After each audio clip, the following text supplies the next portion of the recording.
ఉప్పల వేదికగా జరిగిన SRH versus Mumbai మ్యాచ్లో చాలా రికార్డులు బద్దలయ్యాయి. ఒకే మ్యాచ్లో 38 అత్యధిక సిక్స్లు, 2 ఇన్నింగ్స్లు కలిపి 523 పరుగులతో పాత రికార్డులన్నీ చెరిగిపోయాయి. ఐపీఎల్ 2024లో ఎస్ఆర్హెచ్ చరిత్ర తిరగరాసింది. ఉప్పల్లో పరుగుల వరద పారింది. Travis Head, Heinrich Klaasen, Abhishek Sharma, Aiden Markram దాడికి ఆర్సీబీ హైయెస్ట్ స్కోర్ తుడుచుకుపోయింది.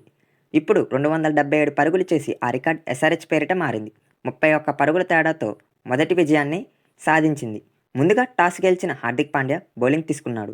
బ్యాటింగ్కు మొదలుపెట్టిన ఎస్ఆర్హెచ్ జట్టు మయాంక్ అగర్వాల్ వికెట్ తొందరగా కోల్పోయినప్పటికీ ట్రావిస్ హెడ్, అభిషేక్ శర్మ దండయాత్రకు దిగారు. ఈ ఇద్దరు విధ్వంసకర ఇన్నింగ్స్తో చెలరేగారు. ట్రావిస్ హెడ్ పవర్ ప్లేలో దంచికొట్టగా హెడ్ అవుట్ అయిన తర్వాత అభిషేక్ శర్మ ముంబై బౌలర్లపై ఎదురుదాడికి దిగాడు.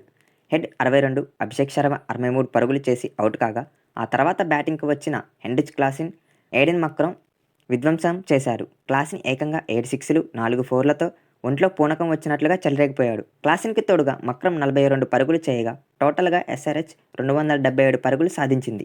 278 పరుగుల లక్ష్యం కోసం బరిలోకి దిగిన ముంబై జట్టు పవర్ ప్లేలోనే 76 పరుగులు రాబట్టింది. రోహిత్ శర్మ 26, ఇషాన్ కిషన్ 34 పరుగులు చేసి దూకుడుగా ఆడినప్పటికీ అవుట్ కాలేక తప్పలేదు. ఆ తర్వాత వచ్చిన నమందీర్, తిలక్ వర్మ మంచి పార్ట్నర్షిప్తో ఇన్నింగ్స్ని ముందుకు తీసుకెళ్లారు. నమందీర్ 30 పరుగులు, తిలక్ వర్మ 64 పరుగులు చేసి అవుట్ కాగా హార్దిక్ పాండ్యా మరోసారి నిరాశపరిచాడు. చివర్లో టిమ్ డేవిడ్ మెరుపులు మెరిపించినా ముంబై గెలవలేకపోయింది. తిలక్ వర్మ ఒంటరి పోరాటం వృధా అయింది. 31 పరుగుల తేడాతో ఎస్ఆర్హెచ్ విజయం సాధించింది. జైదేవ్ ఉనాద్కట్, ప్యాట్ కమిన్స్ 2 వికెట్లు దక్కగా షాబాజ్ అహ్మద్కు 1 వికెట్ దక్కింది.